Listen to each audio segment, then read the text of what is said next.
بسم الله الرحمن الرحيم. الحمد لله رب العالمين بارئ الخلائق أجمعين، وهو أرحم الراحمين في موضع العفو والرحمة، وأشد المعاقبين في الشدة والنقمة.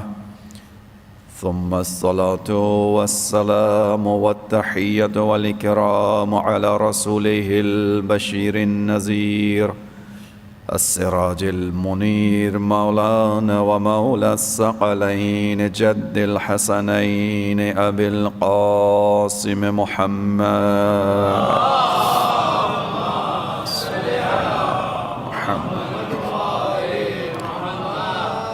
وعلى أهل بيته الطيبين الطاهرين المعصومين المظلومين الذين أذهب الله عنهم الرجس وطهرهم تطهيرا.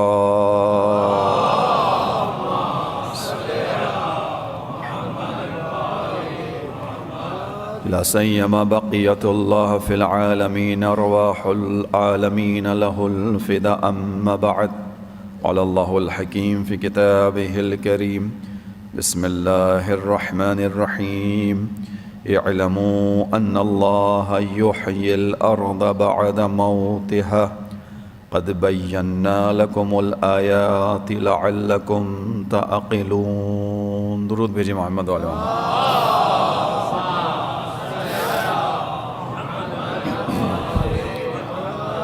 عزیزان محترم، سورہ مبارکہ حدید کی آیت نمبر 17 سرنامہ کلام، جس کے اندر خداوند عالم نے ارشاد فرمایا کہ اس بات کو جان لو کہ بے شک خداوند عالم زمین کو موت کے بعد حیات عطا کرے گا، اور اسی نے تمہارے لیے نشانیوں کو کھول کر بیان کیا ہے تاکہ تم غور اور فکر کر سکو، سوچ سکو.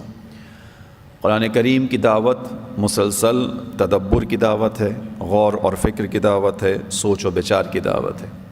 قرآن کریم ہدایت کی کتاب ہے، اور ہدایت بغیر تفکر کے حاصل ہو نہیں سکتی. اسی لیے ہمارے یہاں متعدد روایات میں تفکر کو، سوچ کو، فکر کو، تعقل کو بہت زیادہ اہمیت دی گئی ہے. وہ مشہور روایت جس کو آپ مومنین نے ہمیشہ سماعت فرمایا کہ تفکر ساعت افضل من عبادت 70 سنہ، ایک لمحے کا سوچنا 70 سال کی عبادت سے زیادہ بہتر ہے. لیکن وہ کون سی عبادت؟ وہ عبادت کہ جس میں یہ معلوم ہی نہ ہو کہ کس کے سامنے انسان کھڑا ہو رہا ہے، کس کے سامنے اپنی زبان پر حمد جاری کر رہا ہے، اس کے سامنے کیا طریقہ ہونا چاہیے اور کیسے اس کا ادب عبادت ہونا چاہیے. یقیناً اگر انسان تفکر کے ساتھ عبادت کرے گا تو اس کی عبادت میں پھر ان لوگوں کا رنگ بھی آئے گا کہ جنہوں نے خداوند عالم کی معرفت کے ساتھ اس کے سامنے سجدے کیے، یعنی ہمارے ائمہ علیہم السلام. ہمارا عزیزوں اپنی عبادتوں میں اگر خداوند عالم ہمیں توفیق عبادت عطا کر دے تو اس کا احسان ہے ہمارے اوپر کہ وہ ہمیں نماز کی ادائیگی کی توفیق عطا کر دیتا ہے، دعاؤں مناجات سے وابستہ کر دیتا ہے. لیکن انہی عبادتوں میں نامعلوم ہمارا طریقہ کار کیا سے کیا ہو جاتا ہے، ذہن کہیں اور ہوتا ہے، روح کہیں اور ہوتی ہے، فکر کہیں اور ہوتی ہے. لیکن ائمہ علیہ السلام کا طریقہ کار واضح ہے، ہم سب کے سامنے ہے. ایک دو چیزیں جوان بچوں کے لیے بیان کر دوں کہ چوتھے امام سجاد علیہ السلام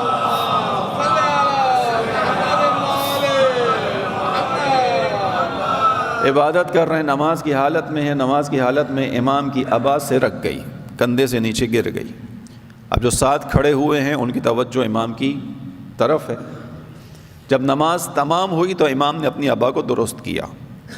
ایک پوچھنے والے نے سوال پوچھ لیا: مولا، دوران نماز، اثناء نماز آپ کی ابا سرکی کا کندھے سے نیچے گری، آپ نے اس کو درست نہیں کیا، اور نماز کے بعد آپ نے جب تمام ہوئی نماز تو آپ نے اس ابا کو صحیح کیا. تو امام کا جواب کیا تھا کہ کیا تمہیں معلوم نہیں تھا کہ کس کی بارگاہ میں کھڑا ہوا تھا؟ یعنی اس کی، اب میں اس جملے کو تھوڑا کھولی، ہم ان جملوں کو سن کر محظوظ ہوتے ہیں، یقیناً محظوظ ہونا چاہیے، لیکن ان کے اندر پیغامات بھی لینے چاہیے. پیغام کیا ہے اس کا؟ امام نے اس جملے میں پیغام کیا دے دیا کہ تمہیں نہیں معلوم تھا کس کی بارگاہ میں کھڑا ہوا تھا. اس جملے کا میں جو مطلب نکال پا رہا ہوں وہ یہ ہے، اور مجھ سے بہتر علماء یہاں موجود ہیں وہ اس کی وضاحتیں کر سکتے ہیں۔ اس جملے کے اندر شاید پوشیدہ چیز یہ ہو کہ دیکھو اس کی بارگاہ میں کھڑے ہوئے ہو کہ اگر تم اپنی جانب توجہ کرتے تو یہ اس کی شان میں توہین تھی کہ تم اس کے سامنے ہونے کے باوجود تمہاری توجہ اپنی جانب ہے۔ جب اس کی بارگاہ میں آ گئے ہو تو اب تمہارا تمام ہم و غم، تمہارا وجود پوری اپنے معرفت کے ساتھ فقط اس کے سامنے حاضر ہونا چاہیے۔ اگر اس کے سامنے بھی تم نے اپنے لباس کو، اپنی ابا کو، اپنے جسم کو کچھ اہمیت دی تو اس کا مطلب ہے تم نے اس کا حق معرفت ادا نہیں کیا۔ اس کی شان میں کوتاہی ہے کہ اس کے سامنے اپنے اوپر توجہ دو۔ میں اگر اس کے سامنے کھڑی ہوئی حالت میں اپنی ابا کو صحیح کرتا، اس کا مطلب ہے میں نے اس کی شان کو چھوڑ کر اپنی شان پہ توجہ دی ہے، اسے چھوڑ کر میں اپنی جانب متوجہ ہوا۔ یہ خداوند عالم کی تنقیص ہے۔ البتہ یہ معرفت کے درجات ہیں، یہ ہر کسی سے میسر نہیں ہے، نہ ہر کسی سے سوال ہے ان چیزوں کا۔ ہم میں سے کسی کو بھی خداوند عالم قیامت کے دن یہ کہہ کر نہیں پکڑے گا کہ تم نے علی ابن ابی طالب بننے کی کوشش کیوں نہیں کی، تم نے علی بننے کی کوشش کیوں نہیں کی۔ خداوند عالم نے اس کائنات میں فقط ایک مرتبہ علی کو خلق کیا ہے۔ خداوند عالم ہم سے قطعاً یہ سوال نہیں کرے گا کہ تم علی کیوں نہیں بنے، خدا یہ سوال ضرور کرے گا کہ علی کے راستے پر کیوں نہ چلے۔ میں نے تمہیں علی بننے کے لیے نہیں بھیجا تھا، میں نے تمہیں علی کے راستے پر چلنے کے لیے بھیجا تھا۔ بس ہمارا آپ کا افتخار، ہماری آپ کی عزت شرافت یہ ہے کہ ہم علی کے راستے پر چلیں۔ جتنا جتنا علی علیہ السلام کے راستے پر چلتے چلے جائیں گے اتنا امام علی علیہ السلام کی شفاعت کے قابل بنتے چلے جائیں گے۔ درود پڑھیے سب مل کے محمد علیہ وسلم۔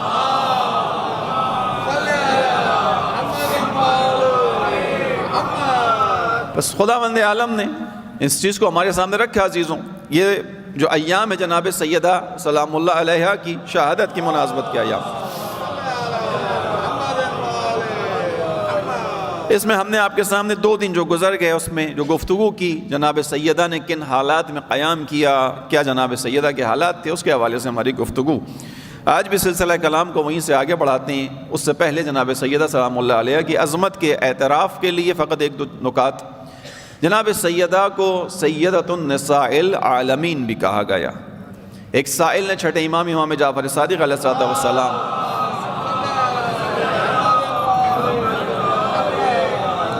سے دریافت کیا کہ ابن رسول اللہ، آپ کی والدہ گرامی، جدہ گرامی جناب سیدہ کو سیدۃ النساء العالمین کہا جاتا ہے، اور جناب مریم کو بھی قرآن میں خداوند عالم نے سیدۃ النساء العالمین قرار دیا۔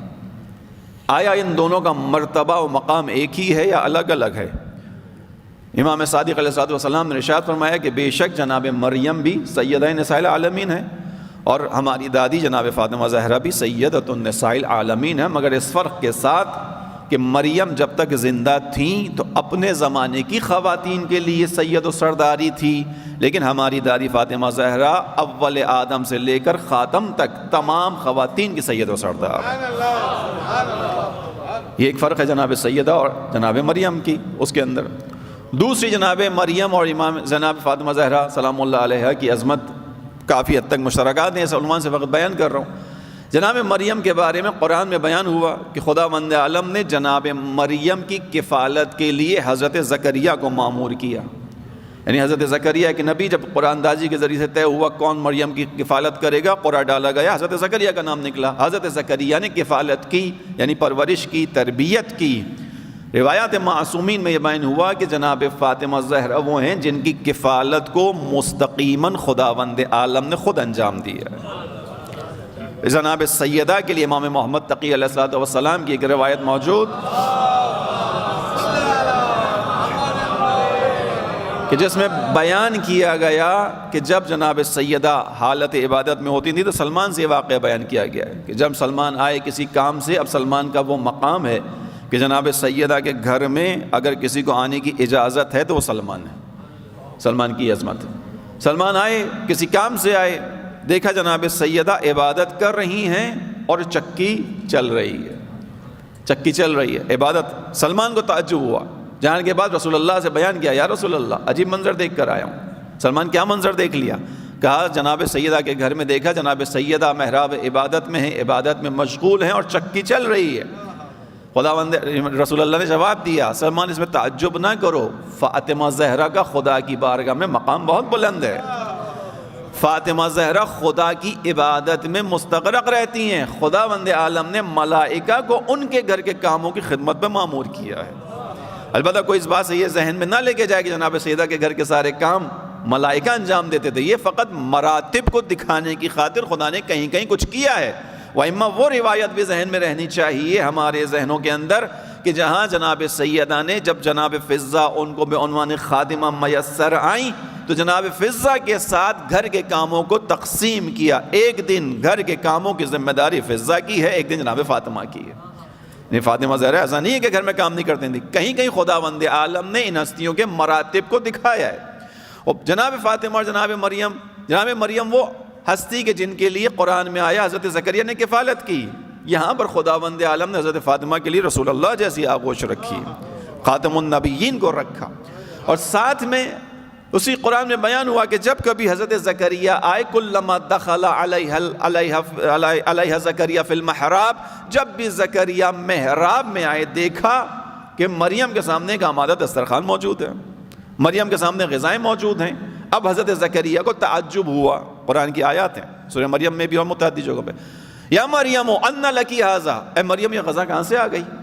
آپ اپنے آپ سے سوال پوچھیں کہ حضرت زکریا کو تعجب کیوں ہو رہا ہے غذا دیکھ کر سامنے؟ اس لیے کہ میں نے عرض کیا واحد کفیل کون ہے، کفالت کرنے والا کون ہے، واحد رابطہ مریم کا کون ہے؟ حضرت زکریا۔ اب اگر یہ غذا آئے گی تو کون لے کر آئے گا؟ زکریا لائیں گے۔ زکریا کا سوال بتا رہا ہے کہ زکریا نہیں لے کر آئے، کسی اور کا رابطہ ہے نہیں، تو اب سوال بن گیا حضرت زکریا کے ذہن میں، یا مریم ان لکی ھذا، میں تو لے کر نہیں آیا، پھر یہ غذا کہاں سے آئی؟ حضرت مریم کا جواب ہے قال ھذا من عند اللہ، یہ اللہ کی جانب سے ہے۔ خدا جس کو چاہتا ہے بغیر حساب کے عطا کرتا ہے، توجہ کیجئے گا، جناب مریم کا جواب ہے۔ جناب مریم وہ ہیں کہ جن کے سامنے آسمان سے آمادہ غذائیں آ کے رکھی جائیں، یہ جناب مریم کی عظمت ہے، یقیناً ایک بڑی عظمت ہے۔ لیکن جناب فاطمہ کی عظمت یہ ہے کہ جب جناب فاطمہ 3 دن کے روزوں کے بعد اپنے گھر میں بیٹھ کر اپنے ہاتھوں سے روٹیاں بنائیں تو ان روٹیوں کو لینے آسمان والے زمین پر اتر کر آ جائیں۔ درود پڑھیے سب مل کے محمد علیہ۔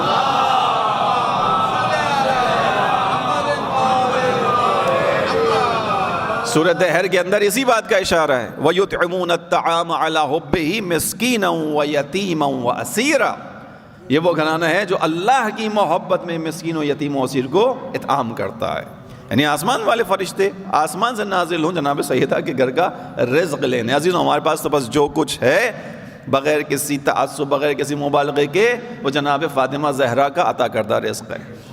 اس کو آج کے دور کے حکیم بصیر رہبر مقتدر حضرت آیت اللہ خامنائی نے بیان کیا، کہتے ہیں کہ میں اپنی اس ایران کا جو اس وقت تشیع کا مرکز ہے، اس کا پورا رزق ایام فاطمیہ میں خدا سے طلب کرتا ہوں۔ یہ معنوی باتیں عزیزوں، پورا رزق، یعنی رزق کے اندر فقط کھانا نہیں ہوتا، روٹی نہیں ہوتی، رزق کے اندر سب سے بڑی شے عزت ہوتی ہے، رزق کے اندر سب سے بڑی شے شجاعت ہوتی ہے، ابوہت ہوتی ہے، یعنی آپ کا دشمن طاقت میں آپ سے کتنا ہی زیادہ کیوں نہ ہو مگر آپ کی طرف میلی آنکھ سے دیکھنے کی جرت نہ کرے، یہ سب سے بڑا رزق ہے، یہ سب سے بڑی جو ہے وہ شجاعت ہے۔ بیان کرتے ہیں ہم جو کچھ بھی لیتے ہیں جناب سیدہ سے لیتے ہیں، یعنی توسل ہے جناب سیدہ سلام اللہ علیہ کا۔ اس بات کو وضاحت کے ساتھ ہم سمجھتے ہیں کہ جناب فاطمہ زہرا کوئی معمولی ہستی نہیں ہے، 5ویں امام محمد باقر علیہ الصلوۃ والسلام۔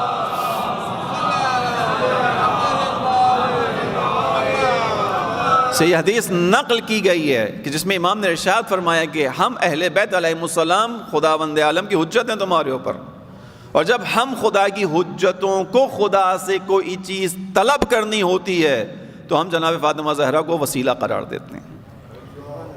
کن کے الفاظ ہیں جن کو آپ حجت خدا قرار دے کر خدا کی بارگاہ میں وسیلہ اختیار کرتے ہیں؟ دعائے توسل آپ ہر معصوم کا نام لے کر کیا کہتے ہیں؟ یا وجیہن عند اللہ، اشفع لنا عند اللہ، اے اللہ کے نزدیک صاحب مقام و مرتبہ، اے اللہ کے نزدیک بلند مرتبہ ہستی، اشفع لنا عند اللہ، ذرا ہماری سفارش تو کر دیجئے خدا کے نزدیک، ذرا ہماری بات تو پہنچا دیجئے خدا کے نزدیک، چونکہ ہماری زبانیں ناقص ہیں، گناہوں سے آلودہ ہیں، لیکن ایک دل میں جو محبت ہے آپ کی، اس محبت سے ایک توقع ہے۔ کہ خدا ہماری زبانوں کو نہیں دیکھے گا، اب جب ہم نے آگے آپ کو رکھا تو خدا آپ کی برکت سے ہماری بات سن لے گا. یہ توسل ہے. امام بیان کرتے ہیں جب ہمیں خدا کی بارگاہ میں اپنی کوئی بات پہنچانی ہو، ہم جناب فاطمہ زہرا کا توسل اختیار کرتے ہیں. یہ وہ ہستی ہے. بس جناب فاطمہ زہرا وہ ہستی کہ جن کے دسترخوان سے لینے فرشتے آئے. آخری چیز پہ سن لیجئے، جناب مریم اور جناب فاطمہ زہرا کو خداوند عالم نے یہ مقام عطا کیا کہ دونوں کے بیٹوں کو خداوند عالم نے طولانی عمر عطا کی. حضرت مریم کو بھی، حضرت مریم کے بیٹے حضرت عیسیٰ، خداوند عالم نے طولانی عمر دی ہے ان کو ابھی تک موت نہیں آئی. جب ان کا وقت آیا، ان کو پھانسی پہ لٹکایا گیا تو وہاں سے خداوند عالم نے اہتمام کیا، حضرت عیسیٰ کو وہاں سے اٹھا لیا گیا، آسمان پر لے جایا گیا. اور امام عصر بھی 1200 سال سے زیادہ کا عرصہ ہو چکا اس دنیا میں تشریف لائے ہوئے، اور آج تک الحمدللہ زندہ ہیں. ٹھیک ہے، دونوں کے بیٹوں کو خدا نے طولانی عمر عطا کی. یہاں پر دونوں برابر ہو گئے. ٹھیک ہے، حضرت عیسیٰ کی عمر زیادہ ہے، حضرت امام کی عمر ان کے اعتبار سال کے اعتبار سے کم ہے. لیکن عزیزو، فضیلت دیکھنے کا مزہ اس دن آئے گا جب خداوند عالم کی جانب سے اجازت ملے گی. عیسیٰ بھی آسمان سے اتریں گے، مہدی بھی ظاہر ہوں گے، اور اس وقت جب جناب زہرا کا فرزند آگے کھڑے ہو کر امامت کرے گا تو فضیلت زہرا سامنے آئے گی.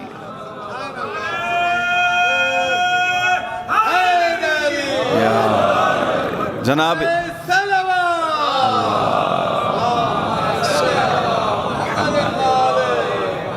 خداوند عالم نے یہ فضیلت بھی جناب سیدہ کے لئے رکھی ہے کہ آخری زمانے میں جب حضرت عیسیٰ تشریف لے کر آئیں گے تو یقیناً صاحب بلند مرتبہ ہستی ہیں، جلیل القدر انبیاء میں سے ہیں، 5 بڑے انبیاء میں سے ایک نبی ہیں. خدا کی حکمت ہے، اس حکمت پر کبھی موقع ملا انشاءاللہ میرے علاوہ بھی کوئی یہاں بیان کرے گا، مجھے توفیق ملی انشاءاللہ بیان کروں گا کبھی کہ خدا نے حضرت عیسیٰ کو کیوں قید حیات میں رکھا ہے اور آخری وقت میں کیوں ظاہر کرے گا. لیکن بہرحال خداوند عالم کا فیصلہ ہے، حضرت عیسیٰ کے ذریعے سے ہی کام ہونا ہے. حضرت عیسیٰ آئیں گے اور اس کے بعد امام عصر تشریف لے کر آئیں گے اور امام امامت کریں گے، حضرت عیسیٰ پیچھے بے عنوان مقتدی نماز پڑھیں گے. عزیزوں، یہ مختصر سا احوال تھا جناب سیدہ کی عظمت کا ظاہر سمجھنے کا. میں پہلے دن بھی آپ کے سامنے بیان کر چکا ہوں، جناب سیدہ کی عظمت جیسے کہ ہے ویسے نہیں سمجھی جا سکتی. آئمہ نے بیان کیا ہے، نہیں کر سکتے ہو ادراک، لہذا جو ظاہر ہے اس کی حد تک ہی ہم رہتے ہیں. بس جناب سیدہ سلام اللہ علیہ کے جو زمانے کے حالات ہیں جن میں جناب سیدہ نے قیام کیا، یہ آپ کے سامنے کل بھی بیان ہوا کہ جناب سیدہ کا قیام دین کے مکمل حیثیت کو باقی رکھنے کا قیام تھا. دین کی مکمل حیثیت کیا تھی؟ جس چیز کی وجہ سے آیت نازل ہوئی الیوم اکملت لکم دینکم، وہ کیا چیز تھی؟ ولایت. یعنی جب ولایت کا اظہار ہوا، ولایت کا اظہار قرآن کریم کی دیگر آیات میں بھی تھا. کل بیان کیا آپ کے سامنے کہ بے عنوان ولی جب امام علی کا تعین ہوا، یعنی شخص سے ولی کا تعین ہوا، یہ اتنا اہم تھا کہ خدا نے اس تعین پر کہا آج تمہارا دین مکمل ہوا ہے، آج میں تمہارے دین سے راضی ہوا ہوں. چونکہ اب فقط زبانی بات نہیں ہے، نظریاتی گفتگو نہیں ہے، فقط اشارہ کنایہ نہیں ہے، صراحت کے ساتھ ولی کا تعین ہو چکا ہے. ہاتھ میں ہاتھ لے کے رسول بتا چکا ہے کہ یہ علی میرے بعد تمہارا جانشین ہے. یہ خدا کے نزدیک اتنا اہم کام تھا کہ خدا نے اس دین پر رضایت دی ہے. اور جناب سیدہ نے کیا کوشش کی اپنے قیام میں؟ اس دین کو، اس حقیقت کو باقی رکھیں. امام حسین نے کیا کوشش کی کہ دین کی کم ترین حد کو باقی رکھنے میں کامیاب ہو جائیں. وہ کم ترین حد کیا تھی؟ کہ کم از کم اس پہ راضی نہ ہو کہ یزید جیسا تمہارا حاکم بن جائے. یہ تو دین کی آخری حد ہے. اگر تم نے اس حد کو بھی ختم کر دیا تو زوال. تو اسی لیے امام نے کہا وعلی الاسلام السلام اذا بلی الامہ بالراعی مثل یزید. اگر یزید جیسا حکومت کا راعی چلانے والا بن جائے گا، وہ فاتحہ پڑھو اسلام کے، ختم ہو گیا اسلام. یہ آخری حد ہے، اس حد کے پار اسلام تباہ ہو جائے گا. امام اس حد کو روکنے میں کامیاب ہو گئے. جناب سیدہ کا قیام دین کو مکمل حد کے اندر باقی رکھنا تھا. جناب سیدہ سلام اللہ علیہ کے زمانے کے جو حالات ہیں، کل آپ کے ہم نے عرض کیا، آج اسی سے آگے بڑھاؤں کہ شدت کے ساتھ پیچیدہ حالات ہیں. جناب سیدہ کی عظمت ہی یہ ہے کہ پیچیدہ حالات میں جناب سیدہ نے قیام کیا ہے. ان پیچیدہ حالات کے اندر بصیرت اور شجاعت چاہیے. وہ وقت کہ جب مدینے میں رہنے والے بڑے بڑے سرکردہ افراد بھی زبان نہیں کھول پا رہے. امام علی علیہ السلام کی حقانیت کو سمجھنے والے مدینے میں ختم نہیں ہوئے تھے. غدیر خم کو اپنی آنکھوں میں بسانے والے مدینے میں ختم نہیں ہوئے تھے. ایسا ہی ہے نا، رسول اللہ کا بارہا فرمان سننے والے کہ جنہوں نے رسول اللہ سے سنا تھا کہ انا مدینۃ العلم وعلی بابھا، یا جنگ تبوک کے موقع پہ امام علی کے بارے میں بیان کیا تھا، یا علی اما ترضی ان تکون منی بمنزلۃ ہارون من موسیٰ. یہ تمام چیزیں لوگوں نے سنی تھی، موجود تھے، حمایت کے لیے زبان نہیں کھل پا رہے تھے، حالات ایسے بنا دیے گئے تھے. ان حالات میں جس نے اس فضا کو توڑا وہ جناب فاطمہ زہرا ہیں، جس نے اس فضا کو توڑنے کی ہمت کی، جرت کی، شجاعت دکھائی. توجہ کیجئے گا عزیزو، ان حالات کو جناب سیدہ نے اپنے خطبہ فدق کے اندر فتنے سے تعبیر کیا. یہ جو حالات ہیں یہ فتنہ ہے. فتنہ آزمائش کو کہتے ہیں، امتحان کو کہتے ہیں.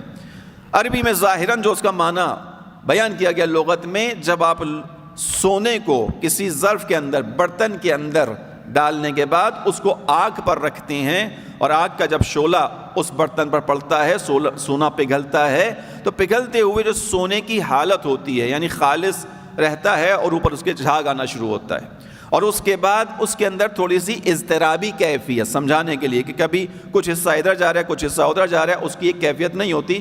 اس کو کہا گیا فتنہ، آزمائش، کھرے کو کھوٹے سے الگ کرنا اور اس کے اندر اضطرابی کیفیت. جو چیز بھی انسان کو اضطراب میں مبتلا کرے، چاہے انفرادی اعتبار سے ہو چاہے اجتماعی اعتبار سے ہو، اسے کہا گیا فتنہ. جناب سیدہ سلام اللہ علیہ نے اپنے زمانے کے حالات کو کیا قرار دیا؟ فتنہ. توجہ کیجئے گا، سورہ عنکبوت کی ابتدائی آیات کو 3 دن، دوسرے 2 دن پڑھا ہے، آج پھر آپ کے سامنے بیان کر رہا ہوں. احسب الناس، کیا لوگ یہ سمجھتے ہیں کہ انہیں ہم چھوڑ دیں گے، ان یقولوا آمنا، کہ ہم انہیں یہ کہنے پر کہ وہ ایمان لے کر آئے ہم نے انہیں چھوڑ دیں گے، وہم لا یفتنون، فتنے میں نہیں ڈالیں گے، ہم انہیں آزمائیں گے نہیں، ایسا نہیں ہوگا. ہم نے تو ان سے پہلے تمام قوموں کو فتنے میں ڈالا، وَلَقَدْ فَتَنَّا، ہم نے آزمایا ہے، آزمائش میں ڈالا ہے. کیوں ڈالا ہے پروردگار؟ تاکہ کھرے اور کھوٹے کو الگ کر سکے. یہ دنیا کا امتحان عزیزوں ہے کس چیز کے لیے؟ کھرے اور کھوٹے کی پہچان کروانے کے لیے. یہ دنیا کا امتحان ہے کس چیز کے لیے؟ دعوے دار اور فرما بردار کو الگ کرنے کے لیے. ایک دعوے دار ہے، ایک اطاعت گزار ہے، دعوے دار ہے، فرما بردار ہے، اس کو الگ کرنے کے لیے.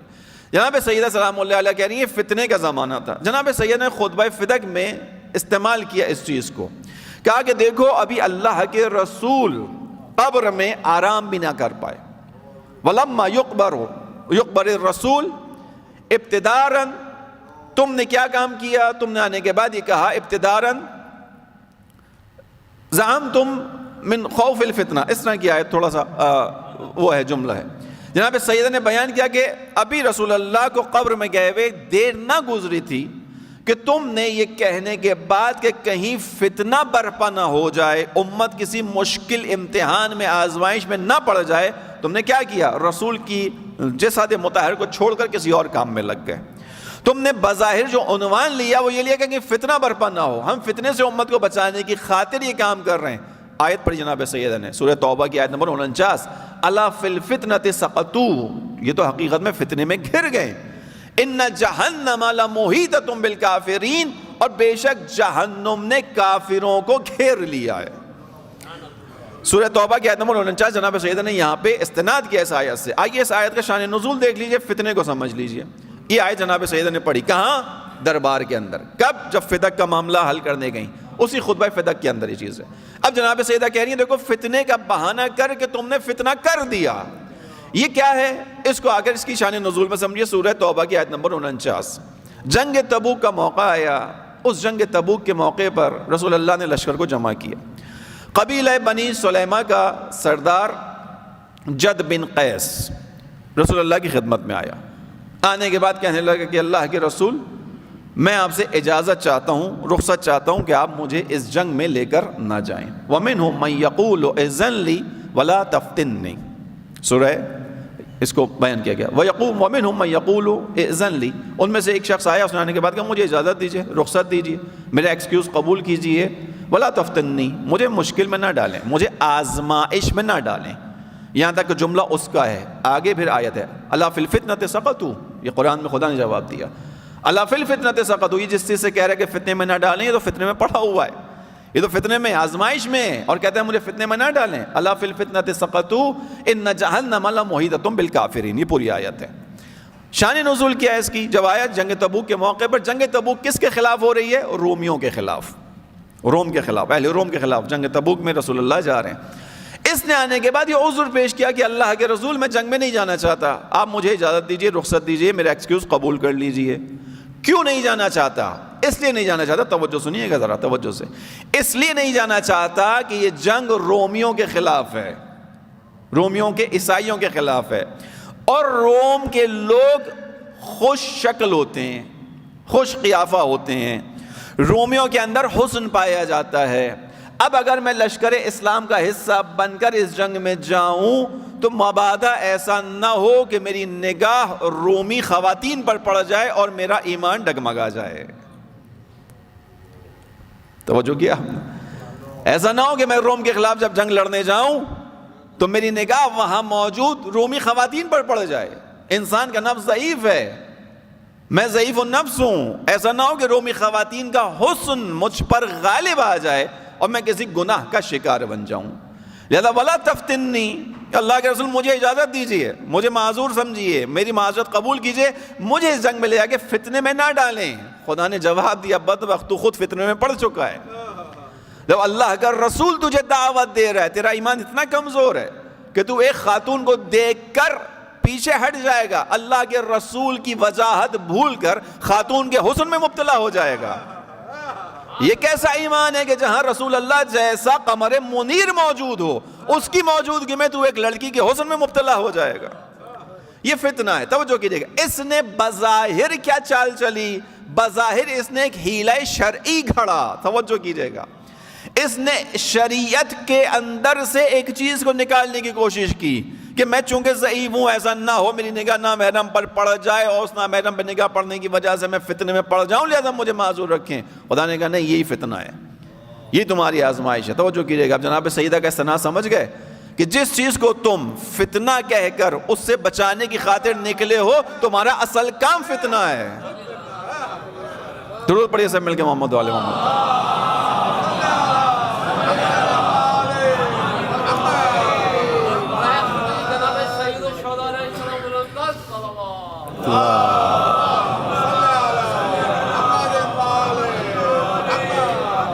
جس چیز کو تم کہہ رہے ہو کہ ہم امت کی اصلاح کے لیے نکلے ہیں، یہ نہیں ہے، یہ فتنہ ہے، یہ آزمائش ہے۔ عزیزوں، پس یہاں سے اب آئیے اپنے تھوڑے حالات کی طرف۔ اس زمانے سیدہ سلام اللہ علیہ کے جو حالات تھے، وہاں کیا ہوا؟ ولایت سے لوگ دور ہو گئے، اسی ولایت سے جو اساس دین تھی، بنیاد تھی دین کی۔ زمانہ غیبت کبریٰ، فتنوں کا دور۔ آپ زیارت میں پڑھتے ہیں علامان علامان علامان من فتن الزمان، ایسے ہی روایت معصومین میں بیان کیا گیا کہ دوران غیبت کبریٰ فتنوں کا دور ہوگا، آزمائشوں کا دور ہوگا۔ عبداللہ ابن سنان چھٹے امام کے صحابی امام کی خدمت میں پہنچے، امام نے ان سے خطاب کیا۔ امام نے ارشاد فرمایا کہ ستصیبکم شبہۃ فتبقون بلا علم یرا ولا امام ہدا۔ دیکھو تم لوگ ایک شبہ میں پڑ جاؤ گے، ایک حالات ایسے آئیں گے کہ جب تمہارے سامنے نہ کوئی پرچم ہدایت کا سامنے نظر آنے والا ہوگا، نہ کوئی ظاہری امام ہوگا۔ ایک ایسے وقت میں آؤ گے۔ اب یہ اس زمانے میں تو شاید اتنا مصداق نہ رکھتا ہو، اس پہ البتہ بیان کیا گیا علماء نے کہ چونکہ امامت ہر جگہ میسر نہیں ہے۔ اگر مثال کے طور پر امام مدینے میں ہیں تو کوفے والے اس وقت ظاہری طور پر امام سے محروم ہیں، اس معنی میں محروم ہے کہ امام ان کی ریچ میں نہیں ہے۔ لیکن امام نے ظاہراً اس چیز کو بیان کیا گیا غیبت کبریٰ کے زمانے کے لیے۔ ستصیبکم شبہہ، تم پر ایک فتنہ آئے گا، آزمائش آئے گی، شبہے کا وقت آئے گا۔ شبہ یعنی جب حق اور باطل مل جائے۔ توجہ کیجئے گا، دوران غیبت کبریٰ میں ہم یہ امتحان دینا ہے۔ تم پر ایک فتنہ آئے گا، آزمائش آئے گی، تم اس عالم میں زندگی گزارو گے کہ تمہارے سامنے کوئی ہدایت کا پرچم کھلا ہوا نہیں ہوگا، امام ظاہر نہیں موجود ہوگا۔ پھر کیا ہوگا؟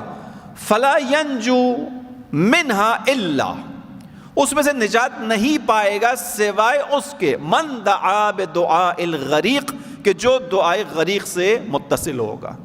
یعنی نجات نہیں ملے گی اس کو سوائے اس کے کہ جو دعائے غریق کو اپنے زبانوں پر جاری رکھے گا۔ دعائے غریق، غریق کا مطلب کیا ہے؟ غرق سے، غرق کا مطلب ہے ڈوبنے والا، جو ڈوب رہا ہو، سمندر میں ڈوب رہا ہو، پانی میں ڈوب رہا ہو، وہ غریق ہے۔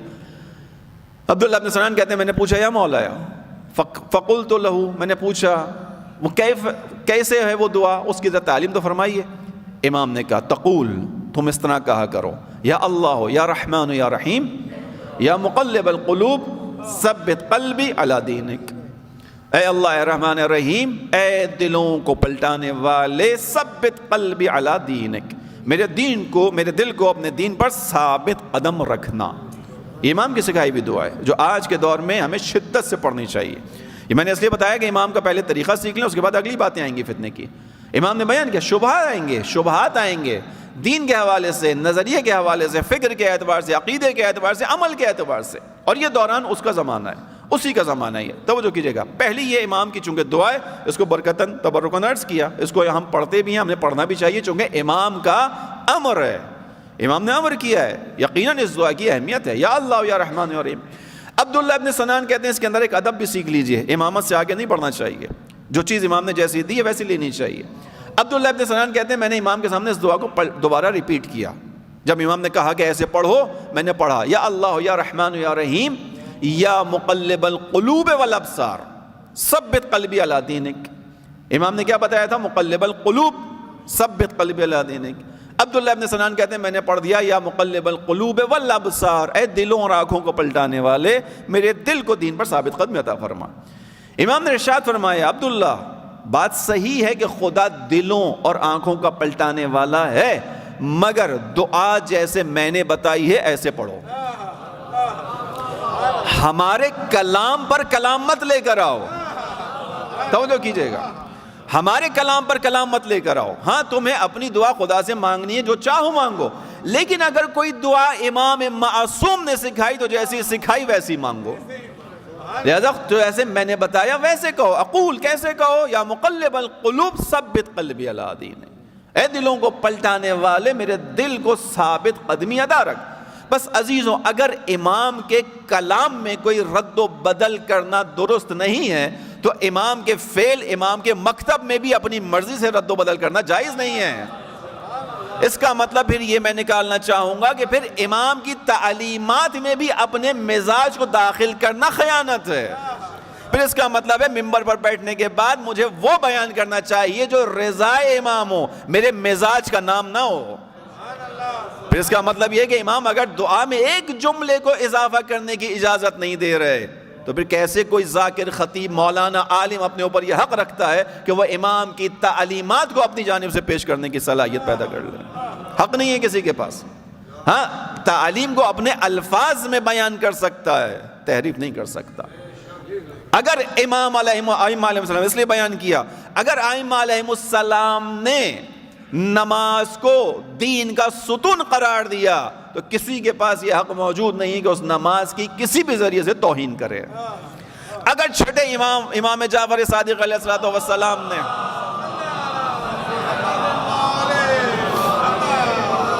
اپنے آخری وقت میں تمام اپنے گھر والوں کو جمع کیا، جمع کرنے کے بعد امام نے آنکھوں کو کھولا، آنکھوں کو کھولنے کے بعد کہا کہ اے میرے عزیزوں، رشتہ داروں، ساتھ کھڑے ہوئے لوگوں، اس بات کو جان لو، لا تنالوا شفاعتنا من استخف بصلاتہ، جس کسی نے بھی نماز کو سبک سمجھا، کم اہمیت کا سمجھا، خفیف سمجھا، ہم اہل بیت کی شفاعت اسے نصیب نہیں ہوگی۔ امام نے جب یہ فرما دیا، اب کسی کو یہ حق حاصل نہیں ہے کہ وہ یہ کہے تم نماز پڑھو نہ پڑھو، فقط عزاداری کرو، ائمہ تمہاری شفاعت کریں گے، یہ حق کسی کو حاصل نہیں ہے۔ چونکہ جو صاحب شفاعت ہے وہ کہہ رہا ہے میں شفاعت نہیں کروں گا۔ کس کی نہیں کروں گا؟ جو نماز کو اہمیت نہیں دے گا۔ نہیں کہا کہ جو نماز نہیں پڑھے گا، جو نماز نہیں پڑھے گا وہ تو شفاعت کے دائرے سے بہت دور چلا گیا۔ جو نماز پڑھے گا مگر اہمیت نہیں دے گا، خفیف سمجھے گا، ارکان کی طرف توجہ نہیں دے گا، اس کی شرائط کے مطابق نہیں پڑھے گا، میں اس کو شفاعت دینے پہ تیار نہیں ہوں۔ جو صاحب شفاعت ہے وہ دینے پہ تیار نہیں ہے، آپ کہاں سے زبردستی دلوائیں گے شفاعت؟ دھوکے میں مت آئیے گا، بچوں سے کہہ رہا ہوں، دھوکے میں مت آنا۔ پھر اس کا مطلب ہے اگر کوئی تمہیں اہل بیت علیہ السلام کے عملی راستے سے ہٹا کر کہے کہ تمہارا کام فقط عزاداری ہے، نماز پڑھو نہ پڑھو کوئی فرق نہیں پڑتا، مکتب امام کی مخالفت ہے۔ میں نے عرض کیا امام کی مثال اسی لیے بیان کی میں نے، امام ایک جملے کی اجازت نہیں دے رہے اپنے ماننے والے کو، عبداللہ ابن سنان کو، نہیں ایک جملہ بھی اضافہ نہ کرو، جیسے ہم نے کہا ہے ویسے، دین جیسا ہم نے دیا ویسے، عزاداری جیسے ہم نے دی ویسے، عزاداری جیسے ہم نے دی ہے ویسے کرو. بس توجہ رکھیے گا. فتنہ یہ دوران غیبت کبریٰ شدید فتنوں کا زمانہ ہوگا. کیوں ہوگا اس بات کو بھی سمجھ لیجیے. اس لیے ہوگا کہ خداوند عالم نے آخری امام کے لیے جو معرکہ رکھا ہے، آخری امام کے لیے جو حقیقت رکھی ہے وہ کیا ہے؟ خداوند عالم اس آخری زمانے میں جو حکومت ولایت ہے، وہی حکومت جس کے لیے جناب سیدہ نکل کر آئیں، وہی حکومت جس کے قائم کرنے کے لیے جناب سیدہ نے اپنے پہلو کے درد کو چھوڑ دیا تاکہ علی کی حکومت قائم ہو سکے. یہ شوہر کی حکومت نہیں تھی، یہ ولی خدا کی حکومت تھی. جناب سیدہ شوہر کے لیے نہیں نکلی، ولی خدا کے لیہ نکلی ہیں. وہ اماں، وہ بی بی، وہ ہستی کہ جس نے جواب دیا. رسول اللہ نے پوچھا بیٹھ کر کہ یہ بتاؤ ایک خاتون کے لیے سب سے بہتر عمل کیا ہے؟ بہت سارے جواب آتا ہے. جناب سیدہ نے گھر سے جواب بھجوایا، ایک خاتون کے لیے سب سے بہتر عمل یہ ہے کہ نہ نامحرم کی نگاہ اس تک پہنچے، نہ اس کی نگاہ کسی نامحرم کو دیکھے. رسول اللہ اس جواب کو سن کر مسکرائے، مسکرا کر کہا فداہا ابوہا، اس کا باپ اس پر قربان ہو جائے. ایسی ہستی ہے فاطمہ زہرا کی. لیکن وہی ہستی نکلی ہے دروازوں کو کھٹکھٹانے. کیوں؟ کیونکہ ولی خدا تنہا رہ گیا. اسی حکومت کا قیام ہے، امام زمانہ کی حکومت کا قیام. اگر ہم اور آپ آج اس بات پر بیٹھیں گے کاش لوگ اس زمانے میں ساتھ دے دیتے تو یہ ماحول معاشرہ ولایت سے دور نہ ہوتا، پاکیزگی سے دور نہ ہوتا. اس کاش کے ساتھ آج کے لیے بھی تو سوچنا چاہیے کہ آج کیا کروں کہ جتنا جلد وہ موقع آ سکے وہ موقع آئے کہ آخری فرزند زہرا آنے کے بعد اس دنیا پہ ولایت کا پرچم گاڑ سکے. اللہ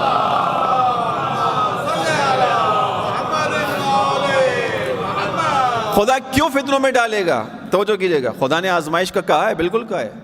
خدا فتنوں میں ڈالے گا، بالکل ڈالے گا. کیوں ڈالے گا؟ تاکہ کھرا و کھوٹا الگ ہو سکے. آپ دعائے نطوہ میں ایک جملہ پڑھتے ہیں، وہ کہاں ہے؟ این حادم ابنیت الشرک والنفاق. وہ کہاں ہے جو آنے کے بعد شرک اور نفاق کی جڑوں کو اکھاڑ کر پھینک دے گا. ایک جملہ توجہ سے سنیے گا، اس کو علماء بیان کر رہے ہیں. امام زمانہ وہ واحد معصوم امام ہیں کہ جن کے دوران حکومت میں نفاق ختم ہو چکا ہوگا. باقی ائمہ کی مشکل ہی کس چیز سے رہی؟ منافقوں سے رہی ہے، نفاق سے رہی ہے. رسول اللہ کی سب سے بڑی مشکل کیا رہی؟ نفاق رہی ہے. ایسے ہی ہے. خدا امام، اسی لیے امام زمانہ کا جو ایک لقب ہے وہ کیا ہے؟ امام منصور. توجہ کیجئے گا، امام منصور، وہ امام کے جس کی نصرت کا وعدہ دیا جا چکا ہے. امام آنے کے بعد مغلوب نہیں ہوں گے. امام حتیٰ آنے کے بعد پورے 12 ائمہ علیہم السلام میں یہ واحد امام ہے کہ جو امام مظلوم نہیں ہوں گے. توجہ سے سن رہے ہیں انشاءاللہ. 11 اماموں کی ہسٹری تاریخ کیا ہے؟ مظلوم. امام زمانہ مظلوم نہیں ہوں گے. امام زمانہ اہل بیت علیہ السلام کی مظلومیت کا بدلہ لیں گے. یہ امام منصور ہے. خدا نے اس کی نصرت کا وعدہ کیا ہے. اس امام کے اوپر کوئی غالب نہیں آئے گا. اسی لیے امام کو خدا پردہ غیبت میں لے کر گیا. چھٹے امام کی روایت کے مطابق پردہ غیبت میں جانے کی وجوہات میں سے ایک وجہ یہ ہے کہ جب امام اس دنیا پر ظاہر ہوں تو کسی کا بھی امام کے اوپر جو ہے وہ بیعت کا حق، کسی کی بیعت کا حق امام کی گردن پہ نہ ہو. اس کو تھوڑا سا بچوں کو سمجھا دوں. اگر فرض کیجئے امام اس وقت یہاں پر موجود ہوتے، ان کی حکومت نہ ہوتی، کسی ملک میں رہ رہے ہوتے، تو اس ملک کے قانون کے مطابق امام زمانہ پر اس ملک کے قوانین کا اجرا واجب تھا یا نہیں تھا؟ ہوتا یا نہیں ہوتا؟ کسی نہ کسی ملک کی نیشنلٹی ہوتی، اس ملک کا قانون پر نافذ ہوتا یا نہیں ہوتا؟ فقط سمجھانے کے لیے تمثیل مثال ہے، سمجھانے کے لیے. خدا اس لیے پردہ غیبت میں لے کر گیا ہے کہ جب ظاہر ہوں تو ان کے اوپر کسی کا کوئی اختیار نہ ہو، کسی کا کوئی غلبہ نہ ہو، کوئی اپنا حق امام پر بیان نہ کر سکے. بلکہ امام آنے کے بعد اہل بیت کے حق کا استعفا کریں گے. امام آنے کے بعد اہل بیت کا حق لیں گے. توجہ کیجئے گا.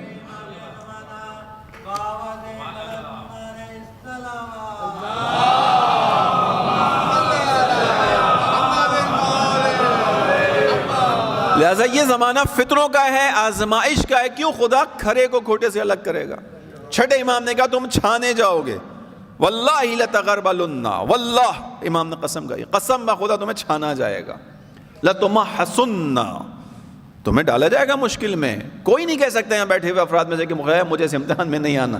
خدا کہے گا میں آپشن دے ہی نہیں رہا، اختیار دے ہی نہیں رہا. یہ امتحانی پرچوں میں وہ سوال نہیں کہ جس میں آپ کہیں کہ چونکہ اختیاری تھا میں نے اسے چھوڑ دیا. نہیں ہے، الزامی ہے، کمپلسری ہے، دینا یہ امتحان، گزرنا ہے اس امتحان کی بھٹی سے. اب جب گزرنا ہے تو کیا کرو؟ پچھلی امتوں کے کردار کو سامنے رکھو. اگر گزرنا ہے تو 11 اماموں کے لوگوں کی ہسٹری کو سامنے رکھو، اپنا فیصلہ کرو. اچھا، خدا زبردستی بھی لے کر نہیں آئے گا. لائے گا خدا زبردستی؟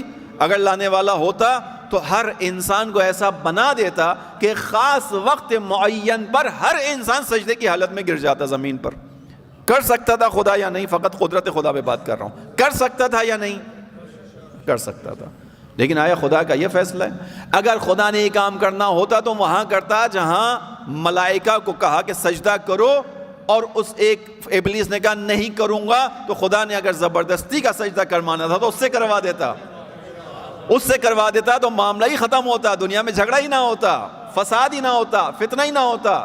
خدا نے زبردستی اس ایک سے نہیں کروایا تو اربوں انسانوں سے کیوں کروائے گا؟ نہ خدا زبردستی کی عبادت کرواتا ہے، نہ خدا کے نمائندے زبردستی کی اطاعت کرواتے ہیں. توجہ کیجئے گا، نہ خدا نے زبردستی عبادت کروائی، نہ خدا کے نمائندوں نے، چاہے ائمہ ہو چاہے انبیاء ہوں. حالانکہ خدا نے ان کو صاحب اختیار بنایا ہے، حالانکہ خدا وند عالم نے ان کو معجزہ عطا کیا ہے، حالانکہ خدا وند عالم نے ان کو قدرت عطا کی ہے. وہ میرا مولا علی علیہ السلام کہ جو ڈوبے ہوئے سورج کو پلٹا سکتے ہیں، کیا ان کے پاس اتنی طاقت نہیں ہے کہ تمام لوگوں کو اپنے سامنے جھکا سکیں؟ طاقت ہے، لیکن یہ مسئلہ اطاعت کا اختیار کے ساتھ ہے، اجبار کے ساتھ ہے ہی نہیں.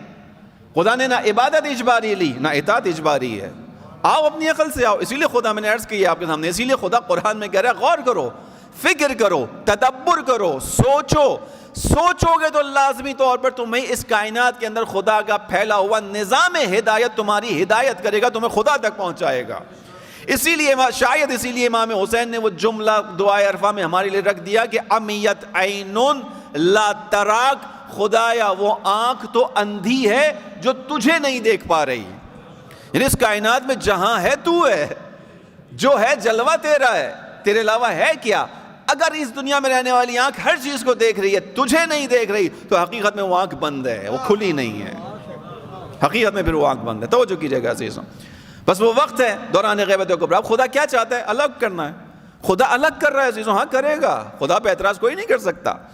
خدا فقط اس دور آخر کے اندر پاکیزہ لوگوں کو لانا چاہ رہا ہے. دلیل مانگیے، میں دلیل دوں گا. قرآن کریم کی سورہ انبیاء کی آیت نمبر 105. کیا ہے قرآن کی آیت؟ پہلے بھی پڑھ چکا ہوں، آپ نے 12 سنا ہے. وَلَقَدْ كَتَبْنَا فِي الزُّبُورِ مِن بَعْدِ الذِّكْرِ أَنَّ الْأَرْضَ يَرِثُهَا عِبَادِيَ الصَّالِحُونَ. اللہ نے لکھا زبور میں ذکر کے بعد، زبور میں لکھ لیا ذکر کے بعد.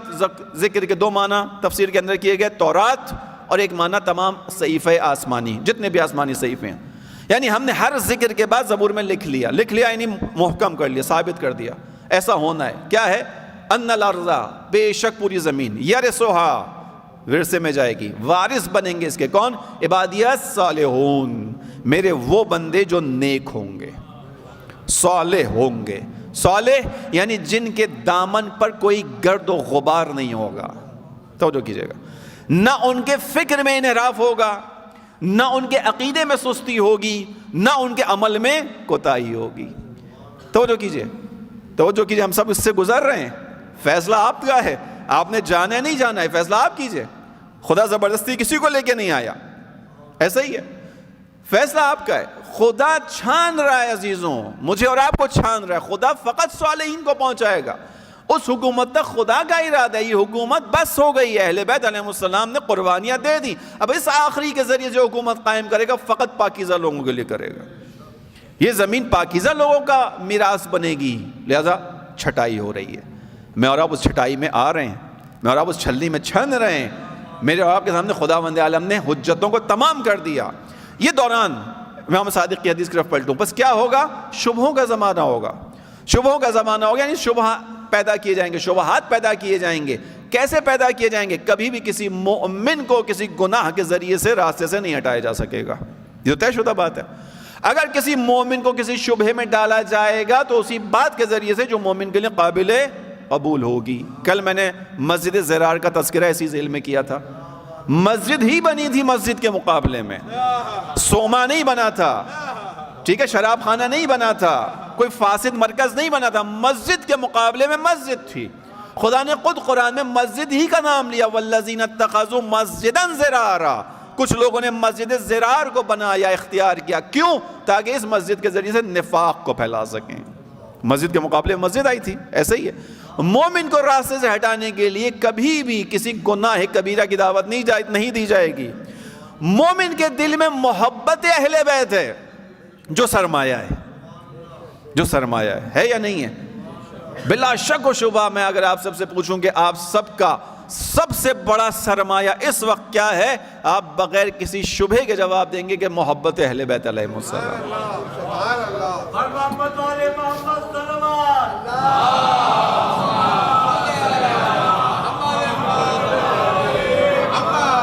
بس اسی محبت کے ذریعے سے راستہ تبدیل بھی کروایا جا سکتا ہے، اسی محبت کے ذریعے سے راستہ تبدیل بھی کروایا جا سکتا ہے۔ آپ کو شبہ ہوتا کیا ہے، فتنہ ہوتا کیا ہے، پتہ نہ چل سکے کہ ہو کیا رہا ہے اور سامنے والا اپنا مقصد پورا کر جائے۔ جو وہاں کرنے کی کوشش کی کہ بھائی ہمیں تو امت کی پرواہ ہے، امت اتنا اہم ہے یہ مسئلہ کہ ایسا نہ ہو کہ امت کے چند لمحات بغیر رہنما کے گزر جائیں، کیونکہ بغیر رہنما کے امت فتنے میں پڑ جائے گی۔ اس لیے اتنا اہم مسئلہ کہ ہم نے رسول اللہ کی جنازے کو چھوڑ دیا، اس چیز کو تقدم کر دیا۔ ظاہر کتنا اچھا ہے، باطن جو شان نزول بیان کی میں نے بنی سلیمان کا جو وہ شخص تھا، اس کے بارے میں ظاہر اچھا تھا، باطن کیا تھا؟ یعنی رسول کا ساتھ نہیں دینا تھا اس کو، توجہ کیجئے گا۔